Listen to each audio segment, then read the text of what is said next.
teman-teman, apa kabar kalian? Semoga baik-baik saja ya. Kali ini kita akan membahas Kingdom Season 1 episode 4.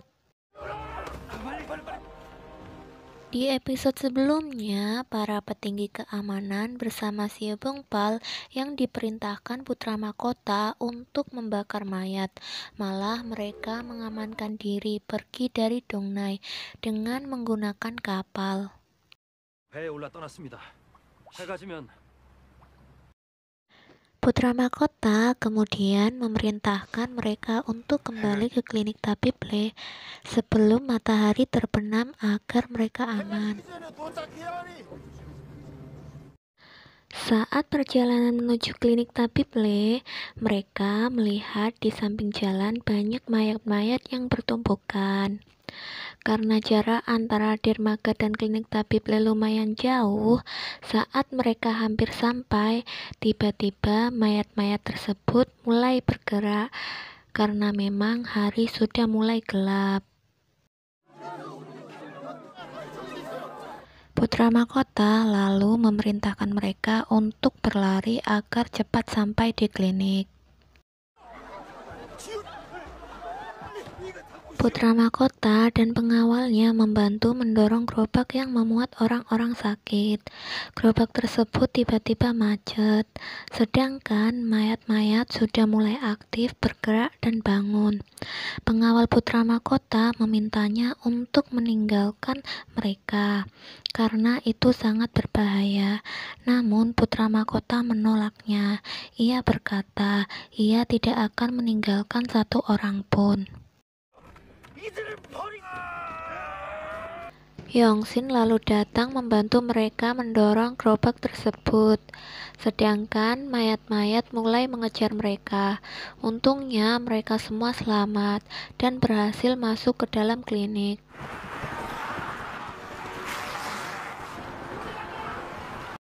Mereka menutup pintu gerbang dan mengganjalnya menggunakan barang-barang yang ada di sana.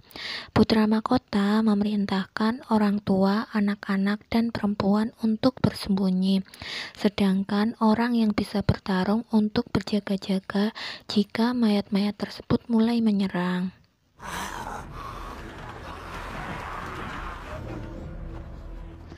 Sedangkan kapal yang dinaiki Sio Bengpal dan petinggi keamanan yang berencana mengamankan diri pergi meninggalkan Dongnai, tiba-tiba terdengar suara berisik di dalam kapal.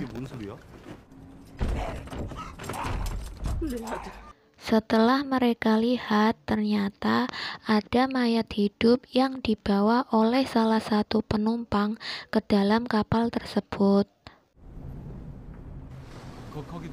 Semua orang yang berada di kapal tewas akibat diserang mayat hidup tersebut, kecuali Sio Bengpal yang terjun ke sungai dan berhasil menyelamatkan diri. Putra Mahkota dan orang-orang yang berada di klinik tabib Le tetap siaga, berjaga jika mayat-mayat tersebut dapat memasuki klinik yang sudah mengepung klinik tersebut. Matahari akhirnya terbit. Betapa leganya mereka karena mayat-mayat tersebut tertidur saat siang hari. Orang-orang yang berada di sana berterima kasih kepada Putra Mahkota karena telah menyelamatkan mereka. Tiba-tiba ada yang mendobrak pintu gerbang klinik.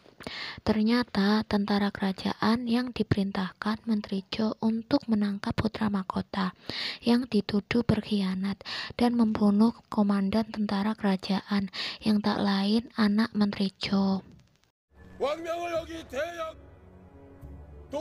Lalu tentara kerajaan dengan brutal memanah orang-orang yang berada di sana. Untungnya Putra Mahkota dan beberapa orang berhasil menyelamatkan diri.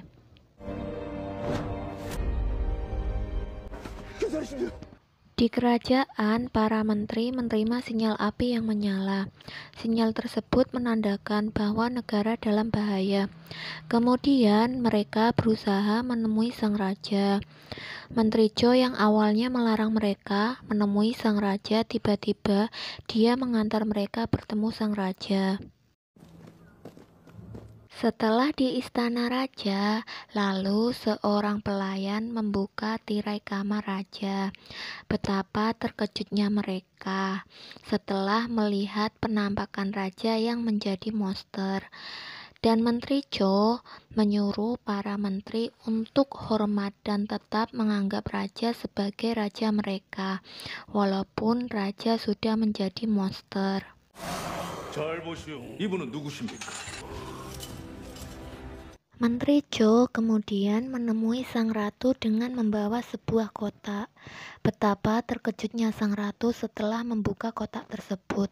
Kotak tersebut ternyata berisi kepala komandan kerajaan yang tak lain kakak sang ratu.